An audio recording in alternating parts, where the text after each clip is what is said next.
Olá, está começando o Em Pauta. Neste programa, nós vamos tratar sobre os idosos. Está aqui conosco a psicóloga e pesquisadora aqui da Fevale, professora Geraldine, e o Leandro Minoso, que é geriatra. Tudo bem, Leandro? Tudo bem, Geraldine? Obrigado por aceitar o nosso convite.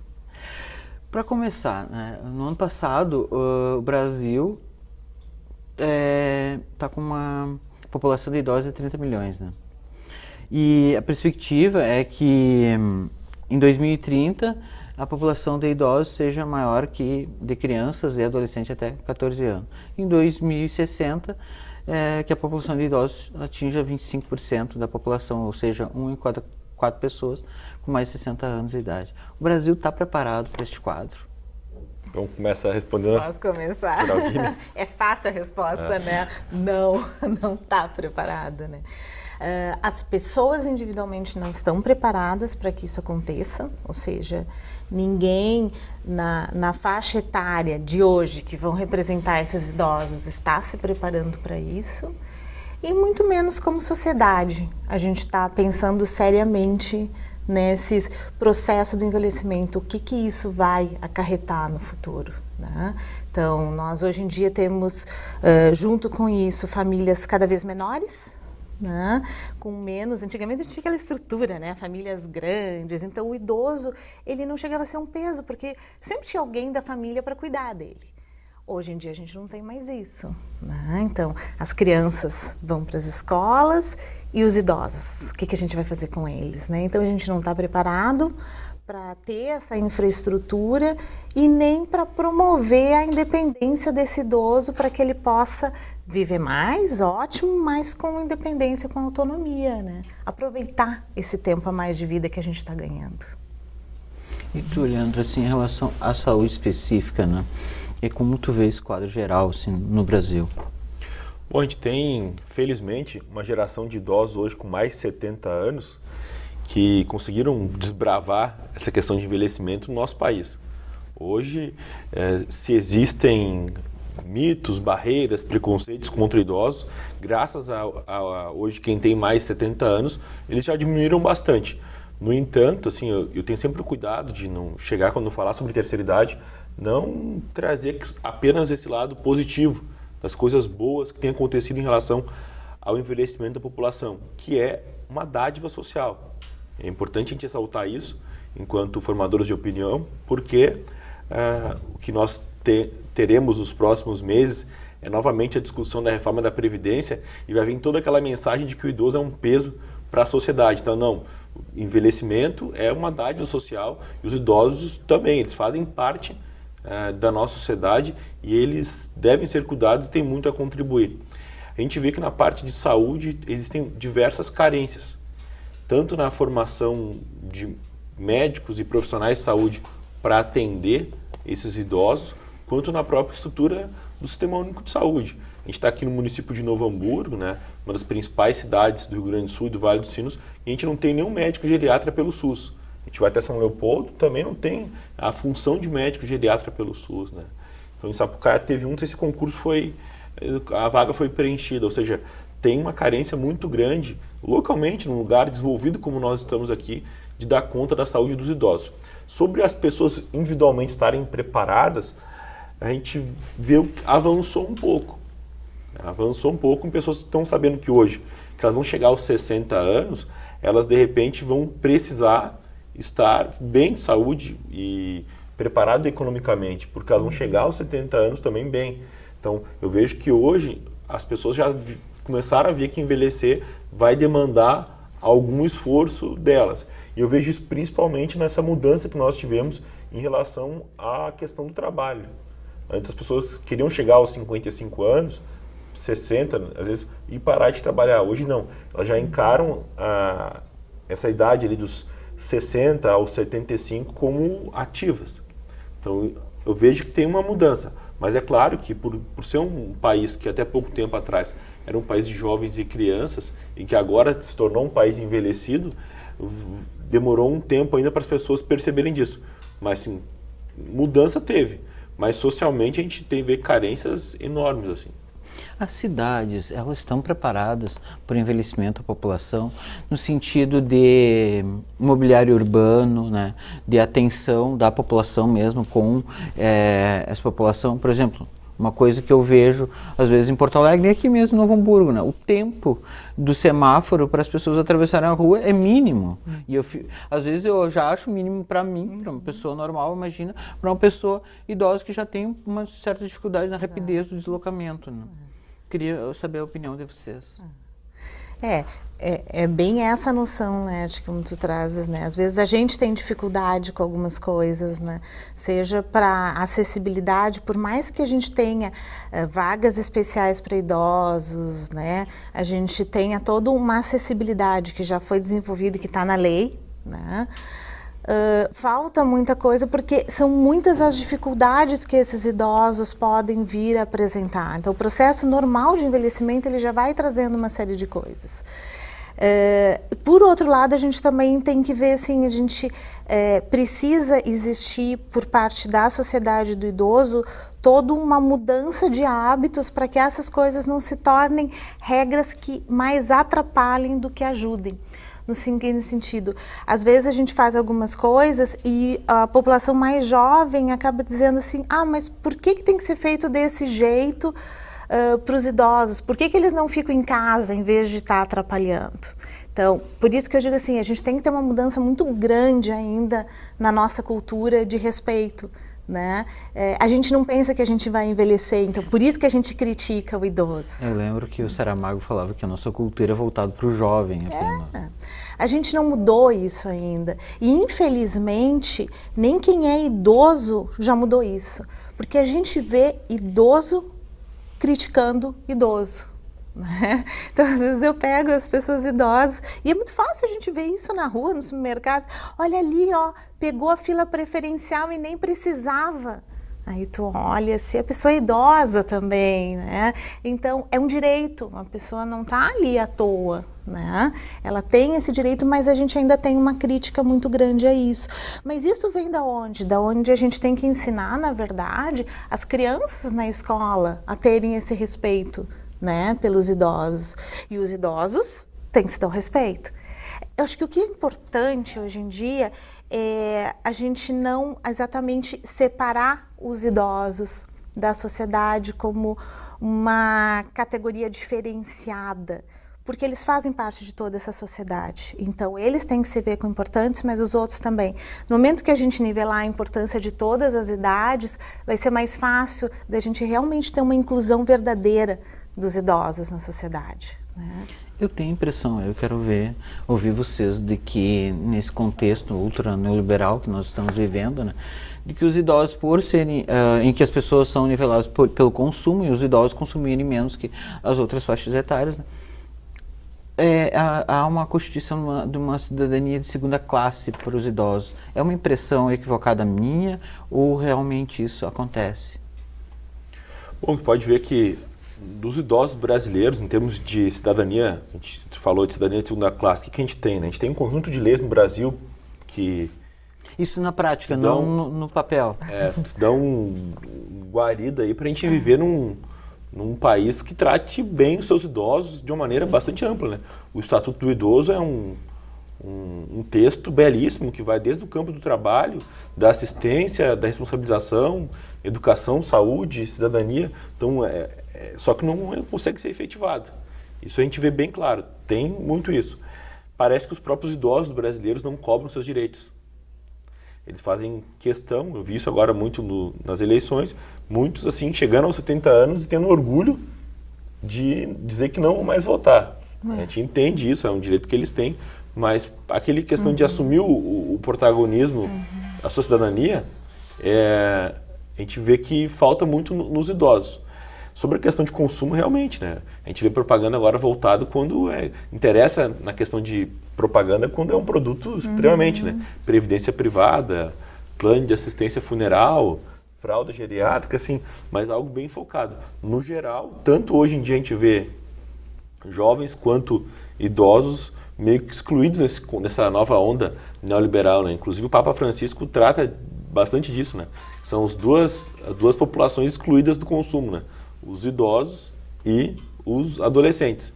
Então, a gente deveria fomentar alternativas para esses idosos retomar também ou aprender a ter um papel de cidadania. Né? Pode ser que essa tua percepção, eu já tive ela anteriormente, tentei compreender por que o idoso brasileiro, de repente, é diferente do idoso europeu, né, ou do idoso argentino.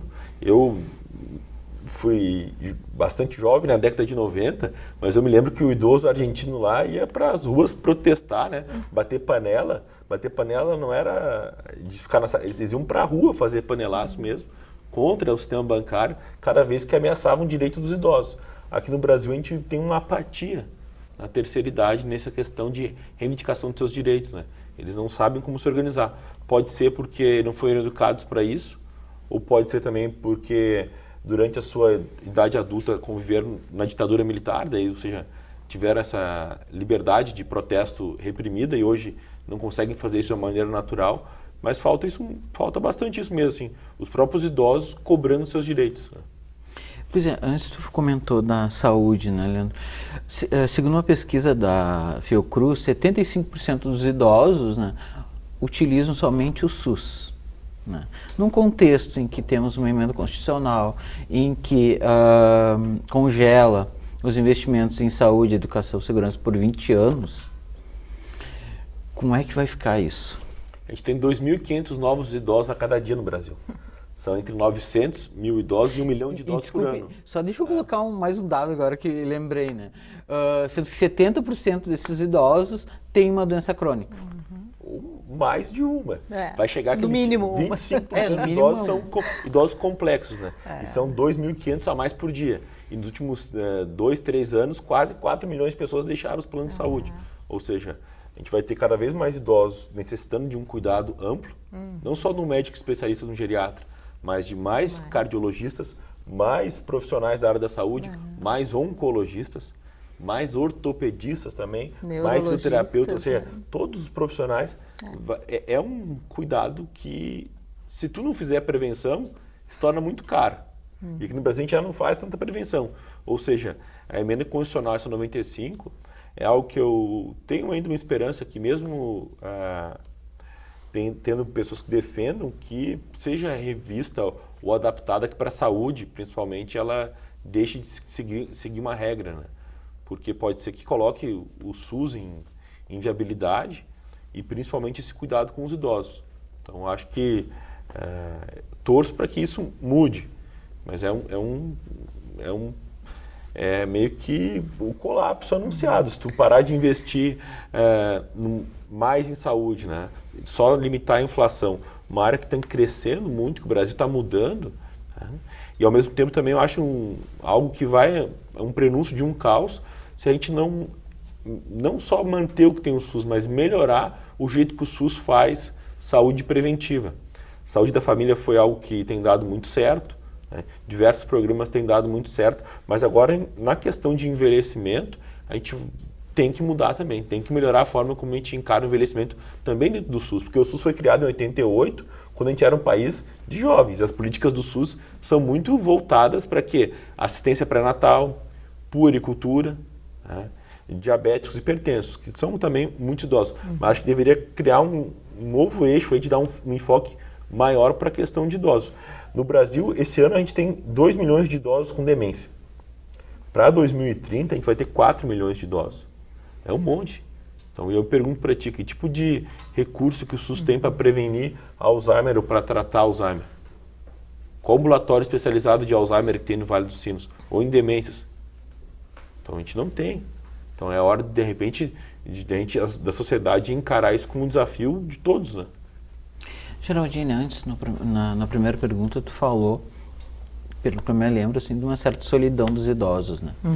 Que consequências, né, essa solidão que os idosos sentem, né, podem acarretar, né, no espírito deles, né, e também na saúde? Sim. Como a gente, né, inclusive retomando a tua pergunta, né, do lado do início, a gente está preparado? A gente não está. né? Então a gente vê, né, por tudo isso, né, que você trouxeste, a gente não está preparado como sociedade em vários âmbitos e as pessoas não estão preparadas para isso. Porque muitas gerações, principalmente as mulheres, mas a gente nota muito isso nos homens hoje em dia também, o que eles fizeram? Eles casaram, tiveram filhos, construíram, né, a sua família, com a noção de que essa família ia cuidar deles depois, como eles já tinham feito com os seus familiares também. Só que a estrutura mudou completamente, né, das famílias, e eles não se prepararam por isso. Por isso que hoje em dia a solidão realmente ele é um problema muito grave que a gente tem entre os idosos. Não é só a solidão de estar sozinho, né, mas de não ter realmente um amparo. Claro que abandono. E é claro que assim, a gente tem os grupos, né, de terceira idade, muitas atividades, isso são coisas maravilhosas que a gente tem na nossa sociedade. Essa interação social fora da família, ela é essencial para que a gente tenha um envelhecimento bem sucedido mesmo. É aí que a gente quer chegar. A gente tem que envolver mais a sociedade para esses idosos continuarem tendo atividades. Se elas vão ser laborativas ou se vão ser sociais, não importa, importa que ele goste do que ele está fazendo.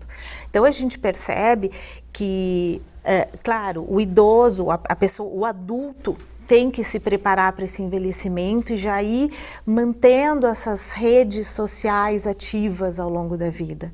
Porque algumas das demências que a gente tem hoje, elas não têm apenas o que a gente chama de um cunho orgânico. Elas muitas vezes são pseudodemências, que elas vêm de um processo de depressão que não vai sendo tratado ao longo da vida e que numa fase mais avançada vai ter os mesmos sintomas que o Alzheimer. Então muitas vezes a gente tem erros nos diagnósticos por causa disso. E poderia ter sido tratado isso antes, né? Às vezes, claro, tem que ter uma parte médica de saúde, uma intervenção mais ativa. Mas muitas vezes os próprios grupos de idosos, eles são um excelente remédio para a depressão, né? Quantas vezes eu vejo, né, idosas nos grupos dizendo assim, fulana, se ela vier para cá, ela vai melhorar, porque eu melhorei da minha depressão vindo para cá. Então, não é depressão mesmo, né? Se fosse, ela precisaria de todo um suporte maior. Mas é a solidão, né? É estar sozinha, é não ter com quem conversar. Porque tu imagina assim, né, Lente, a gente ao longo da vida, nós convivemos com tantas pessoas, né? Durante o nosso dia, a gente conversa com fulano, com ciclano, todo mundo está ativo, está trabalhando, está fazendo coisas. Se nós ficarmos idosos e não tivermos uma atividade laborativa, um grupo, a gente vai ficar dentro de casa, conversando com quem, né? Com um filho que entra e sai correndo, com um neto que tem que ir para aula, que tem que isso, tem que aquilo, a gente vai ou conversar com as paredes, né? Ou com a televisão. Daí a gente entra em depressão. Não tem quem não vá entrar numa depressão diante disso, né? E daí a gente se vira o velho chato. Aí vem aqueles estereótipos, né? Um velho, eu não gosto de ir lá conversar com meu pai, com meu avô, porque ele tem sempre a mesma história. Sim, se ele não tem novas histórias para contar, ele não pode ter coisas novas. Então, às vezes são coisas tão pequenas que a gente pode mudar, né, o entendimento do que é envelhecer, né? Se a gente perguntar hoje para as pessoas, você quer envelhecer? Elas vão dizer que não. E às vezes tem alguns, eu faço muito isso na minha sala de aula, né? Não, mas eu quero. Eu digo, tu tem certeza mesmo? Pensa bem. Aí a pessoa, né, vai para trás. Por quê? Porque a gente ainda não consegue ver algo positivo no envelhecimento. Ele tem perdas e ganhos, todas as fases da vida têm perdas e ganhos. Então a gente tem que aproveitar os ganhos de cada fase da vida. Se adolescente não é fácil, se adulto não é fácil, se idoso não é fácil. Mas todas as fases têm coisas boas. Mas a gente tem uma dificuldade ainda no Brasil de pensar a longo prazo nesse envelhecimento. Comparando com outras culturas, né, quando a gente se exibe em ter o Estatuto do Idoso, porque eu acho, né, foi muito bem escrito, eu vi toda a construção do Estatuto, vi as pessoas indo a Brasília, muitos gaúchos aqui importantes, né, da nossa gerontologia batalharam por isso, eu acompanhei muito essa história, eu tenho muito orgulho da história que foi feita aqui. Mas daí quando a gente mostra para os outros países, eles dizem... Mas para que isso? Como se isso fosse óbvio que as pessoas tivessem que ter. Aí a gente vai para trás e pensa, é verdade, né? Não precisava ter. E pior, a gente tem e não consegue botar em prática, né? Então, são situações complicadas e daí, hoje em dia, no que a gente está investindo mesmo? Né? O que é a necessidade que as famílias, as pessoas estão vendo em relação ao envelhecimento? É ter um lugar digno para colocar os idosos da família, porque muitas vezes não se consegue cuidar em casa. Então, estão aumentando muito as instituições de longa permanência para idosos. O que os países desenvolvidos estão fazendo? Eles não estão pensando em abrir instituições de longa permanência, eles querem fechar as instituições ou serem só casos das pessoas com uma longevidade muito alta, né? Se precisar. Então, o que eles estão batalhando? Toda a estrutura que eles estão montando na sociedade é uma estrutura para manter o máximo de tempo possível as pessoas nas suas residências, mas de uma forma independente e com autonomia, né? Então, que estrutura a gente pode dar para as pessoas ficarem em casa? Porque na casa da gente, a gente pode manter uma qualidade de vida muito melhor por muito mais tempo do que numa instituição de longa permanência, né? A instituição, ela é importante, importantíssima. A gente precisa muito, né, desses locais e locais com boa qualidade. Só que no momento que realmente precisa, né? Se a gente puder reverter isso e fazer, então, por exemplo, está se investindo muito em tecnologia. Então, as tecnologias, né, de home care para serem usadas em casa, para você manter a pessoa assistida, porém com sua independência, né? E só que a gente percebe assim que as pessoas vão perdendo a independência muito cedo nesse processo de envelhecimento. Não precisa nem chegar aos 60, às vezes já vão perdendo antes. E parece engraçado isso, mas se a gente olhar no dia a dia das pessoas, se as pessoas fizerem, né, essa reflexão, tanto que um dos pressupostos que a gente tem para o envelhecimento bem-sucedido, né, que vem do Instituto Max Planck, que é uma das referências, institutos de pesquisa sobre envelhecimento, é que a gente precisa ficar atento ao estilo de vida que a gente adota. Não é fazer tudo certo, mas eu preciso estar atento, né? Eu preciso saber as coisas que podem me fazer bem e as coisas que podem me fazer mal, né? Então, são mudanças de raciocínio, por isso que eu falei assim, essa relação entre perdas e ganhos, a capacidade de resiliência, né? Falando do ponto de vista da psicologia, que não depende de uma infraestrutura tão grande de coisas, nem de economia, nem de, mas da própria pessoa trabalhar a capacidade de resiliência de lidar com essas perdas e ganhos durante a vida, né? E não é uma coisa que vai me preocupar aos 60 anos ou que, na verdade, a sociedade vai trabalhar para que eu tenha.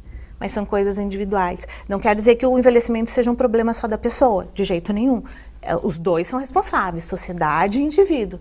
Mas só que os dois têm que se responsabilizar juntos. É isso que tem hoje o paradigma na gerontologia de envelhecimento, é justamente o envelhecimento ativo. Diferentemente do envelhecimento saudável, que coloca a responsabilidade única no indivíduo. Exato. O envelhecimento ativo é um conceito que, é claro, tem a responsabilidade muito grande do adulto, né, do indivíduo adulto que envelhece e do idoso, mas coloca também toda a sociedade como responsável, né, direto, né, para oferecer segurança para esse idoso, no sentido mais amplo da palavra segurança, oferecer promoção de saúde e cuidado, né, participação social em termos de cidadania e também como espaços para socialização e espaços de educação permanente. Exato. Então, isso que tem uma falta muito grande. A gente olhando agora na situação atual do Brasil, infelizmente, num processo de análise de programas eleitorais, a gente viu muito pouco se falar sobre o envelhecimento. Passou de lado num debate, num momento muito importante, no qual o Brasil se aproxima aí dos praticamente 30 milhões de idosos e o Rio Grande do Sul 2 milhões de idosos. Então, a gente vai ter, enquanto pesquisador, enquanto formador de opinião,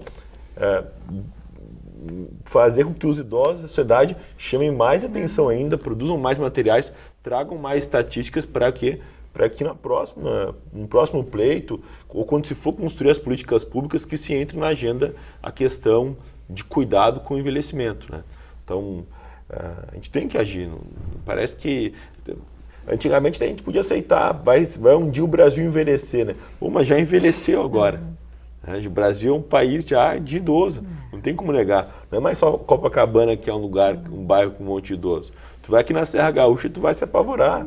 Tem cidades com quase 20% da população já idosa. A expectativa de vida hoje de uma mulher gaúcha, que nasce hoje, próxima dos 80 anos, de que tem mais de 60 anos, vai viver até os 85 anos facilmente. Ou seja, a mudança já aconteceu. E ela demanda uma série de adaptações nossas, né? Acho que as universidades poderiam contribuir um pouco mais, as prefeituras poderiam contribuir também. O governo do estado, agora que a gente teve a mudança de governador, tomara que é um cara jovem, instigue mais isso também, né? De construir políticas para o envelhecimento de todos os gaúchos. Então, infelizmente, nas eleições não foi um tema de destaque, então a gente tem essa tarefa de ficar lembrando que, opa, o Brasil envelheceu. A gente tem que mudar, fazer alguma coisa para dar conta disso. Eu tenho um estereótipo dos idosos que é o velhinho, né, com uma bengala, né, jogando dominó, e a avó que faz crochê, estilo Dona Benta, né? Queria ouvir de você se é que é possível traçar um perfil do idoso hoje. Mas isso eu vou pedir para vocês me responder após o nosso intervalo, tá? O Em Pauta volta em breve.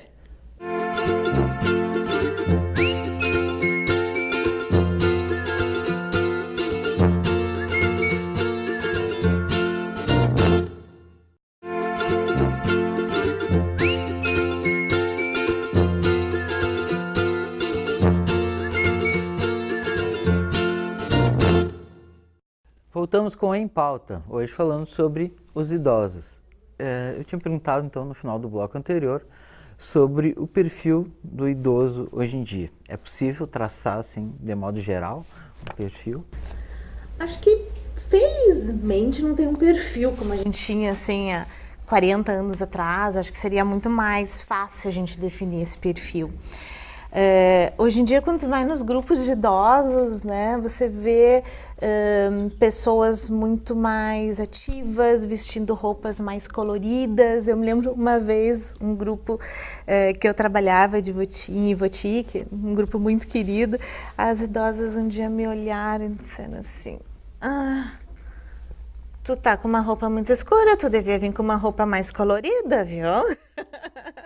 Aí ainda brinquei com elas, não, é para emagrecer um pouquinho, né? Não, vem com uma roupa mais colorida. Aí no outro dia eu fui, agora tu tá bem, isso, viu? Põe mais cor. Ou seja, coisas que, pegando há décadas atrás, o que tu encontraria? Pessoas viúvas, recatadas, discretas, não que fosse nenhum exagero, não é isso, mas a gente nota uma mudança, uma tentativa de se colocar, por isso que eu digo assim, mais dentro da sociedade, dos jovens, vão ser coisas muito mais interativas, não quero dizer parecidas, porque não é essa a ideia, é o estilo de ser daquela geração. Então, o corte que a gente tem hoje de idosos é bem eclético, a gente vai pegar pessoas mais tradicionais, bem tradicionais, outras bem mais avançadas, o que é excelente, porque cada um vai fazer da maneira como deseja, é isso que a gente espera, então excelente, a gente vai ter diferentes tipos de pessoas. É uma pena que algumas ainda achem que isso não fica bem para a minha idade, é uma pena que as pessoas ainda pensem dessa maneira. Porque que idade é essa? Que tempo é esse? Quem é que definiu que isso é correto ou não é correto? Né? Porque até mesmo em termos da nossa cultura, como ela não tem vamos dizer assim, um mercado exclusivo para idoso, esse mercado nem define o que o idoso deve ou não usar. Então vem muito mais dos valores morais que as pessoas trazem, que às vezes não se atualizaram ainda para a ideia de que elas podem escolher o que quiserem. Né? Então isso é uma fase de muitas oportunidades. O que eu ainda sinto como uma mudança, mas que ainda, vamos dizer, me incomoda, trabalhando com envelhecimento, né? É ver que as pessoas que não imaginaram que iam viver tanto, e a gente tem muito disso ainda. Talvez essa seja a grande dificuldade das pessoas mudarem as coisas. A dificuldade de dizer assim, eu vou votar, eu tenho 70 anos, mas eu quero ir votar, exercer essa cidadania. É o fato de que elas não acharam que iam viver até 70, 80, 90 anos. Então, se eu não me preparei para aquilo, Eu não acho que eu vou fazer. Então, por exemplo, eu já imagino, se eu chegar aos 70, de jeito nenhum eu vou deixar de votar. Mas é que eu sei que eu vou ultrapassar os 70, eu espero, né? Eu tenho todas as condições para isso. Então, ainda existe um certo ranço nisso, de achar que não vão viver tanto e por isso não se preparam, por isso não se cuidam. Às vezes a gente fala dos adolescentes, né, que às vezes se colocam em situações perigosas sem aquela noção de que vão, né, ter mais vida adiante, mas é um desenvolvimento normal da adolescência isso, ter esse processo às vezes de risco. Mas o idoso às vezes parece que se coloca um pouco nesse sentido de se arriscar sem se dar conta que vai envelhecer por mais tempo, né? Então, é nisso que eles deixam de aproveitar algumas coisas. Então, esse perfil, acho que ainda tem um perfil negativo do envelhecimento, quando eles não se permitem pensar que vão viver bastante e para isso ter um planejamento adequado, com qualidade de vida, entende? Leandro, antes tu comentou, né, sobre a questão da saúde, eu tenho uma provocação para vocês dois, né? A gente vive num contexto hoje em dia, né, que, por exemplo, no Brasil, cada cidadão consome quase 7 litros de agrotóxicos nos alimentos, né? Temos geralmente um ambiente de trabalho muito estressante para as pessoas, né? E dados de hoje, mais de 10 milhões de pessoas, né, vivem graças à aposentadoria, né, dos idosos na sua casa. Há em vista aí uma reforma da Previdência. Que bomba é essa que está se armando aí para o Brasil? Porque, né, diminuição da renda para o idoso significa também cuidar menos da sua saúde, né? E hoje a sociedade, nós todos não estamos cuidando da saúde que vamos ter mais adiante. 2 tópicos. O primeiro, essa questão de fatores de risco para cada vez nos tornarmos mais doentes. A gente não fala só de idosos, mas a população como um todo, né? Realmente, nós temos hoje um desafio sobre a qualidade e o fato de não termos elementos tóxicos na nossa comida. Então, esse é um desafio de todos. Em outra entrevista, eu comentei contigo, as universidades deveriam de pouco e o poder público fiscalizar isso, ver o que chega para nós dos alimentos. Agora parece que vão rastrear um pouco os alimentos pela quantidade de agrotóxicos que eles foram sendo expostos desde que foram plantados, né? Algum tipo de iniciativa nesse sentido, assim. Mas a gente fica preocupado, realmente, me preocupa muito. Acho que pode ser que a gente tenha perdido um pouco já o senso, né? Acho que o Brasil já tem terra cultivável bastante, chegou num grau de produção de soja, principalmente, que já é bastante, já enriquece muita gente com a exportação. Não sei por que daqui a pouco desmatar mais ou continuar aumentando a quantidade de agrotóxicos para ter mais lucro. Acho que nisso a gente pode ser que a gente está perdendo um pouco esse cuidado com a natureza e nos incluindo junto nessa questão de fazermos parte da natureza. Quando eu penso só em ter lucro, não penso o que vai acontecer contigo ou com qualquer outra pessoa que vai estar exposta àquele risco ali, que não tem como a gente negar, falar que isso é papo de ecochato, por aí e tal. Não, acontece mesmo. Então a gente deveria cuidar um pouco nisso. O outro lado, a gente vive num mundo que tem diversos fatores de risco para que nós, de repente, conseguimos chegar na velhice com mais doença. O estresse hoje é muito grande. A conectividade também é algo que pode ser que nos roube diversas capacidades para o futuro. O sedentarismo é algo que hoje é maior do que era antigamente. Então, tudo isso, a solidão tem aumentado também, menos convívio social, tudo isso nos bota em ficar alertas, né? Eu vejo que, por outro lado, a medicina agora tem essa guinada nova para reconhecer o papel da vida em sociedade, da espiritualidade na saúde, algo que pode ser que nos ajude um pouco, nos próximos 10, 15 anos, a promover mais saúde. Esse é o meu lado mais otimista. E na questão essa de reforma da Previdência, eu acho que tanto eu como a Geraldinha, a gente sabe dos desafios do envelhecimento, conhecemos a estatística, a gente não está aqui para negar que o Brasil é um país já de idoso e que isso vai aumentar cada vez mais. Isso acontece, isso existe. É necessário mudar a questão previdenciária, assim como outras coisas do Brasil, com certeza. Só que a gente tem que ter um cuidado quando a gente fala de idoso. Por quê? Idoso compreende uma faixa etária dos 60 anos até os 102, 103 anos, por aí. 120 Raramente a gente vai nosso ter máximo. pessoas, né, com mais do que essa idade, mas bom, 40 anos. Então, se um adulto tem o direito de ser um indivíduo único, né, uma criança também tem direito a ter a sua própria subjetivação de ser único, o idoso é quem está mais tempo aí para ser único e diferente. É uma população extremamente heterogênea. Se tu olha, por exemplo, quais são as estatísticas de um idoso que mora aqui na Maurício Cardoso, em Hamburgo Velho, de um idoso que mora aqui próximo, no bairro no Quefas, no bairro São José, são idosos como se morassem um na Europa ou na África. Expectativa de vida, acesso à saúde, escolaridade. Então, tudo isso é bastante diferente. Então, espero que as pessoas que vão fazer essa nova reforma da Previdência, que é inevitável, tenham essa sensibilidade. Daí o papel importante de quem defende os idosos, os gerontólogos, geriatras, em falar desse assunto. Se eu tenho um idoso que às vezes com 60 anos já está debilitado, bom, ele não pode ser tratado da mesma maneira do que um idoso que às vezes tem 70 anos e está ativo. Eu vejo que vai ter uma demanda maior para avaliações gerontológicas, geriatras nos próximos anos, porque a gente vai ter que falar da capacidade laborativa de uma pessoa ou não. Inevitavelmente vai chegar nesse ponto, né? Como está a parte cognitiva, quais condições físicas a pessoa tem para trabalhar ou não.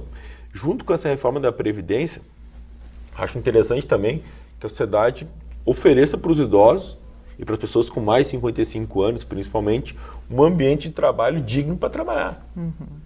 Será que precisam trabalhar 44 horas por semana, batendo um ponto de manhã? Será que elas não podem ter algum tipo de flexibilidade? Muitas vezes elas querem continuar trabalhando, mas com algum tipo de flexibilidade. Uma das maiores cargas horárias do mundo, né? Só para dizer. Então, daqui a pouco a gente vai poder fazer com que o trabalho seja, sim, importante, mas que não seja, daqui a pouco, um sacrifício para quem tem mais de 55 anos. E a gente tem uma armadilha aí. Se eu não adapto o trabalho para quem tem mais de 55 anos, eu posso estar forçando para que ele seja um mau funcionário e logo seja demitido. Então, a gente deve cobrar isso também das empresas, né? A gente espera que elas se adaptem para pegar essas pessoas com mais idade para que elas possam contribuir. Seria algo bem interessante. Temos experiências em outros países do mundo, né? No que tange a aposentadoria gradual ou aposentadoria por fases, onde a carga horária é reduzida, onde tem estimula a questão de mentoria dos jovens. Então, a gente vai ter que botar tudo isso na mesma discussão, né? Seria ideal que fosse uma reforma ampla e que também colocasse esses quesitos, né? Diferenciar os idosos, algum tipo de avaliação dos idosos, adaptação de mercado de trabalho. Então seria interessante, né? Me assustou também ouvir dizer que pode ser que mexa no BPC. Então isso é algo também que deixou muitos idosos que são dependentes, né? E assustados. Recentemente tivemos algo positivo, que foi a decisão do STJ conceder 25% um acréscimo para quem tem aposentadoria e precisa de um cuidador permanente. Então isso foi algo positivo. Vejo muitas pessoas já procurando esse direito. Então acho que a gente tem essa ideia, né, de enquanto gerontólogos, geriatras, a mídia, a comunidade acadêmica, de provocar essas discussões, esses debates assim, para ajudar os idosos. Gostaria de complementar, Geraldine. É interessante a gente ver como a gente é, na verdade, como sociedade ambivalente, né? Na permanência do idoso no mercado de trabalho.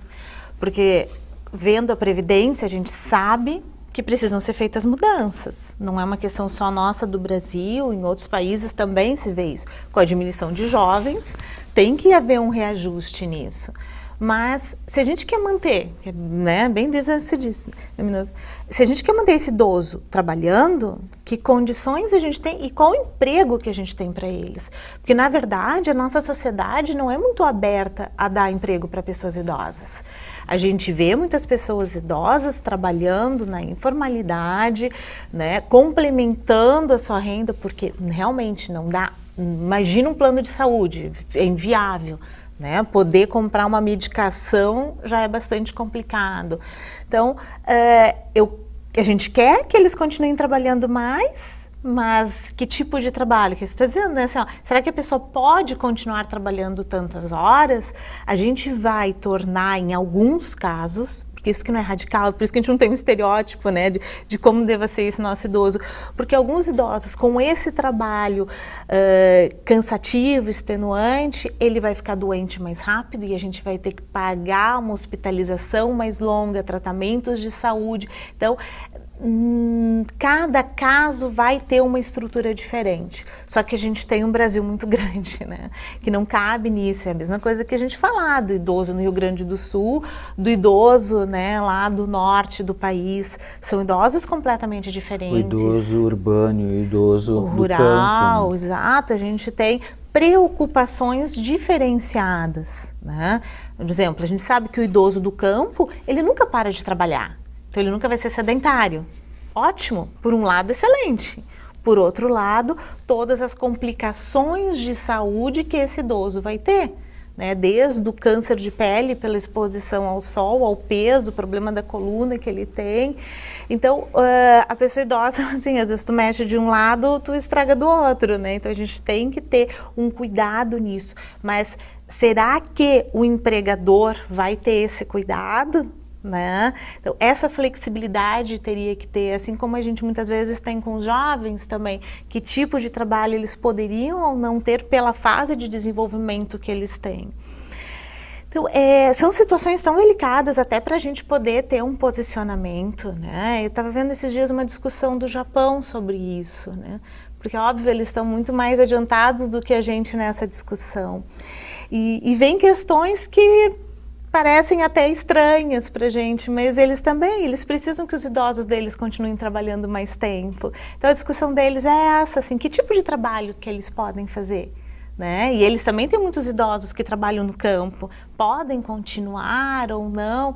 Eles não têm, claro, as mesmas dificuldades financeiras que a gente tem, mesmo, né? A gente acarreta muito mais dificuldades, mas eles também estão preocupados com isso, inclusive com a postura dos mais jovens. Porque vocês vejam assim, a gente está falando de idoso, mas a gente não está falando só de idoso, a gente está falando desde a criança que vai envelhecer. Não nos interessa saber só do idoso que está agora. A gente tem que pensar isso no futuro, né? A gente tem que pensar no envelhecimento das crianças que estão nascendo hoje. Como é que isso vai ser? Então, se essas crianças, que é o caso do Japão, eles estão pensando assim, ó, estão nascendo poucas crianças. Então, como é que vai gerar esse nosso sistema previdenciário? Nós também estamos passando por situações um pouco similares e é capaz que a gente chegue a esse ponto também, de nascerem muito poucas crianças. Então, o Japão, eles estão pensando como transformar o papel dos pais, não da mãe, dos pais, porque os pais não ajudam na criação dos filhos. Então, segundo, né, as reportagens que estão saindo sobre a cultura deles, né, em relação ao envelhecimento, então eles têm que, as mães não querem mais ter filhos porque os pais não ajudam. Então o governo está estimulando os pais a saírem mais cedo dos seus empregos para irem para casa ajudar as mães na criação dos filhos. E eles não querem fazer isso porque não faz parte da cultura deles. Então, a gente olhando de fora, né, fica fácil identificar os problemas. Agora a gente precisa olhar para dentro da nossa cultura e ver onde que estão esses elementos. Não são apenas políticas, né, acima de nós que têm que ser transformadas. Elas têm que ser transformadas, as políticas públicas têm que partir realmente da nossa base, que acho que você está dizendo, tem que partir da nossa discussão na universidade, na sociedade, o que precisa ser feito para que não sejam feitas mudanças aleatórias, né, que a longo prazo vão nos prejudicar muito mais. Mas que não é fácil, não é. Porque o envelhecimento é muito heterogêneo. Né? Que isso, talvez assim, ó, pega um idoso de 60, pega um idoso de 100 anos. Não é a mesma coisa. 40 anos é uma grande diferença. Um idoso com ensino superior, um idoso semi-analfabeto funcional, impacta completamente. Não é só a questão cognitiva, que já impacta um monte mas vai tornar ele mais dependente fisicamente, o idoso com menos escolaridade. Mais suscetível à depressão e mais suscetível a ter depressões recorrentes. Então, a escolaridade impacta um monte nessa questão de terceira idade, né? A gente tem esse desafio. Exato. E uma boa escolaridade, né? Ainda temos mais essa questão no Brasil, né? Não basta apenas os anos de estudo, mas o quanto cognitivamente essa pessoa teve o exercício, né, dessa cognição. Porque um dos princípios para a gente poder envelhecer bem, isso daí eu repito, não é só o idoso, somos todos nós, e nós temos desafios, né? A gente reclama do estresse, ok? Por um lado ele não é bom, mas tem o estresse positivo e o estresse negativo. Então, muitas vezes, o fato de você ser desafiado a fazer coisas novas que você não estava acostumado a fazer é um estresse positivo que vai levar a um desenvolvimento cognitivo. E isso vai evitar lá na frente, muitas vezes, os processos demenciais. E se não evitar, o que a gente vai fazer? A gente vai empurrar esse processo demencial mais para diante. Então, pode ser que eu morra antes que a demência se instaure. Então, às vezes são estratégias que a gente tem que fazer com o próprio organismo da gente, né? Então, a gente precisa realmente de desafios. Quando é que a mente para de se exercitar? É quando ela não é desafiada, né? Então, mas para que eu possa ser desafiada, ou seja, que eu possa ver qual é esse meu potencial latente que eu tenho para ser desafiado, a sociedade tem que dar atividades que promovam isso. Existe um movimento, né, do Dr. Alexandre Kalash, que é um grande gerontólogo brasileiro, de criar as cidades amigas do idoso. Aqui a gente tem agora um processo de Veranópolis, tentar transformar a cidade toda.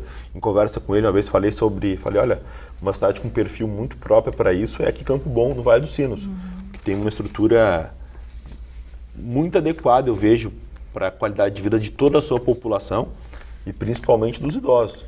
Então, quando a cidade começa a cuidar melhor do idoso, o resultado vem. Menos custos em saúde, melhor qualidade de vida para esse idoso. Por exemplo, o Hamburgo tem potencial para isso, mas tem que querer colocar em prática, né? Então, não ficar só, às vezes, correndo atrás de apagando incêndios, mas a prefeitura e a sociedade trazer as alternativas, né? Criar lugares para socialização, criar também, manter atividades como a gente tem aqui, o Programa da Melhor Idade, que antigamente chamava PELC, que são quase 1.000 idosos fazendo atividade física. Então, quanto mais fizer isso, melhor. São Caetano do Sul, de São Paulo, é uma cidade modelo de como trata seus idosos. Incentiva muito a educação e socialização e cuidar da saúde dos idosos. Então, são programas assim que a gente vê que é possível fazer. O que a gente conversando agora aqui, lembrei assim, a gente viu o Estatuto do Idoso, bom, por que ele não deu certo? A gente viu anteriormente ali, Política Nacional do Idoso, 1994, por que não deu certo? Pensar e analisar antes, Constituição, 1988, que ela já tem muita coisa sobre terceira idade ali, colocando responsabilidades. Também não conseguiu avançar tanto. A gente vê que, tu falou do Japão agora, dos jovens em confronto com os idosos no mercado de trabalho. O risco que nós temos, já começamos a ter, de 2 anos para cá mais ou menos, nos próximos anos, é um conflito nesse sentido. Quando faltam vagas de trabalho, a tendência é que a gente tenha ainda uma dificuldade em recuperar empregos com carteira assinada. E cada vez tem empregos mais precários, empregos na informalidade, né? Trabalho intermitente, por aí vai. Quando o mercado de trabalho, e a tendência é que ele fique pior cada vez mais, até por causa da automação, da Revolução 4.0, pode ser que a gente tenha algo inesperado no Brasil, que seja esse conflito entre o idoso e o jovem no mercado de trabalho, um querendo pegar a vaga do outro. E uma rotatividade que tenha no envelhecimento um dos seus motivos. Então o risco que nós temos mesmo é esse. A gente vai ter que oferecer para essa pessoa da meia idade, idoso, condições de trabalho, porque senão a gente vai acabar presenciando algo que pode acontecer. Já aconteceu anteriormente na história isso, né?